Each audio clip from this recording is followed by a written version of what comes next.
business. So challenges, when you talk of challenges in the labor externalization, that's where it lies. Challenge number one, the people who are being taken don't understand why they are taken and what they ought to do, what they ought to know, their liberties. You just sometimes force them to know these rights.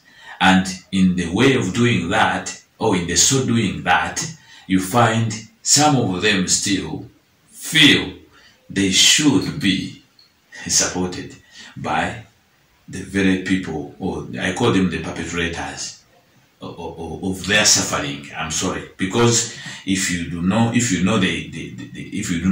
take them to suffer there, there's no reason why you become so quick to fix their suffering when they begin suffering. As in, if you know they went to suffer, why would you take them in the first place? Before you tell me that this girl is taken in a house, and then you promise the girl that when there are issues, you sharpen the girl to begin getting into defensive. You know, that defensive mechanism they use, they teach them that you have to, maybe in case issues are overtaking you, instead of sitting to sort the labor, it is a labor dispute, they rather tell these girls, run away, you have an option of changing a house, you have what to change this and that, forgetting a contract is one. When this girl was entering Saudi Arabia, she entered on a one contract. You actually sent her to work for a one person whom we all know that requested from Uganda to receive this girl. Now, the girl has been received by a one sponsor.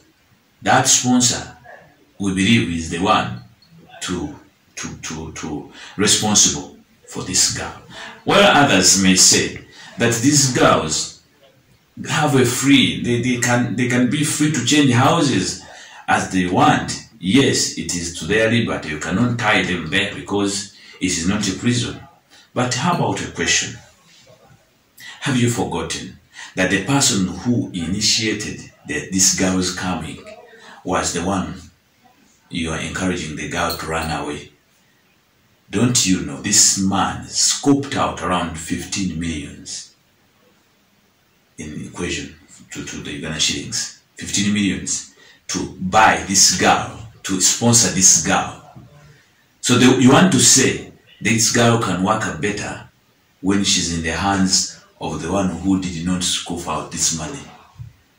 And therefore, wherever any small thing happen, this girl must not be assisted to stay and rectify the dispute, rather can be told to only run, leave, abandon, give up, run to police, report immediately, because they reach to an extent of saying that the girls can take evidence, you know, before they assist them. This is where you see the delays that a girl calls, I'm here, I'm stranded, I need support. So this company manager or director keeps saying, please record the evidence. So you want the girl to record when she's being raped or being used sexually. So before you get that evidence, you cannot rescue. Indeed, you cannot, because there is what we see as a compromise still. That how do these companies relate to the Saudi allies? They have an agreement of business. So the Saudi counterpart who looks for the sponsor, he has an agreement with the Ugandan broker company, which sources, manpower pools this girl, you know. So this girl is brought, prepared, and sent to Saudi Arabia. After being sent to Saudi Arabia, cleared, of course, through channels of government, like these job orders are cleared by government. So these two partners, these business partners, they have an agreement, which agreement is totally business oriented and profitable. Each of them expects to earn a profit per head. If someone has earned from you a profit.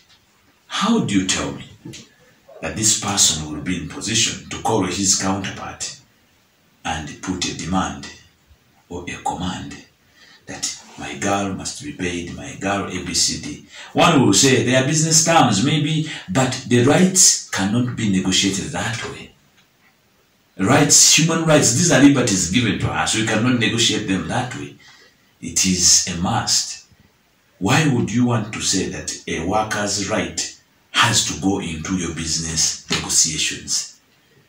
That's why you've seen many of our girls suffering because of this bureaucratic stuff of their business details. Okay.